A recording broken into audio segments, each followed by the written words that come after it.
In a statement issued on Monday, 26 August, Leader of the Opposition, Pritam Singh, outlined his rationale for filing a criminal motion to have his upcoming trial moved to the High Court. Mr. Singh argued that the court's interpretation of his charges under Section 31Q of the Parliament Act could affect not only the conduct of members of Parliament, but also the fairness of Committee of Privileges inquiries and the treatment of ordinary citizens summoned by parliamentary committees, emphasizing the broader public interest in his case. Mr. Singh, who is also the Secretary-General of the Workers' Party, faces charges of lying during a 2021 COP inquiry into former MP Raisa Khan's statements. His trial is scheduled to take place from 14th October to 13th November. Singh's legal team, led by lawyers Andre Darius Jumaboy and Aristotle Emmanuel Eng, argued before Justice Hu Shou-peng on Monday that the case merits a High Court review. The decision has been adjourned to 9 September. In a Facebook post, Mr. Singh explained that a case can be transferred from the state courts to the High Court in two ways. The first method allows the public prosecutor to initiate the transfer on their own accord, as seen in former Transport Minister S. Iswaran's corruption charges, where the prosecution moved his case from the state courts to the High Court. On 8 February 2024, it was reported that the public prosecutor had applied for this transfer due to the strong public interest in Iswaran's case, a move that neither Iswaran nor his lawyers opposed. Should Iswaran be dissatisfied with the outcome of his High Court trial, his appeal would be heard by the next higher court, the Court of Appeal. Mr. Singh highlighted the significance of such a transfer. An appeal from a decision made at the state courts can only be heard by the High Court and not the highest court of the land, the Court of Appeal, where more than one judge presides over the appeal.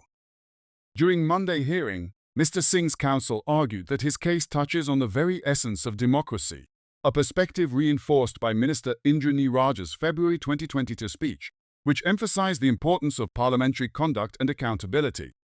However, Deputy Attorney General Ong Cheng-hock, leading a four-member prosecution team, rejected Singh's request, stating there were no significant public interest considerations to warrant a transfer of his case to the High Court. Ong explained that Iswaran's case involved potential legal interpretations with broader implications for public servants and was based on Section 165 of the Penal Code. The prosecution asserted that this section applied to all public servants in Singapore, meaning the court's interpretation could significantly impact how public servants conduct their affairs and engage in transactions. The prosecution emphasized that Iswaran's case was appropriate for the High Court, because any appeal against the High Court's decision would benefit from a final pronouncement by the Court of Appeal, which would help clarify the parameters of Section 165.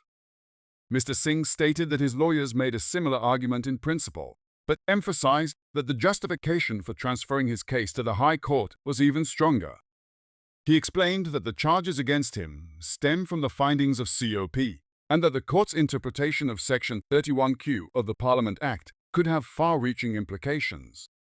These implications extend beyond how MPs conduct themselves in Parliament, potentially influencing broader issues, such as the procedures and fairness of COP inquiries. For example, whether the COP is required to adhere to principles of natural justice and the standard of proof needed before recommending criminal prosecution are significant considerations.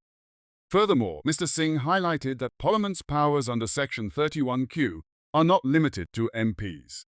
They also have serious consequences for ordinary members of the public, who could be summoned before the COP or any other COPs, underscoring the broader public interest at stake in his case. The prosecution characterized my case as a high-profile one.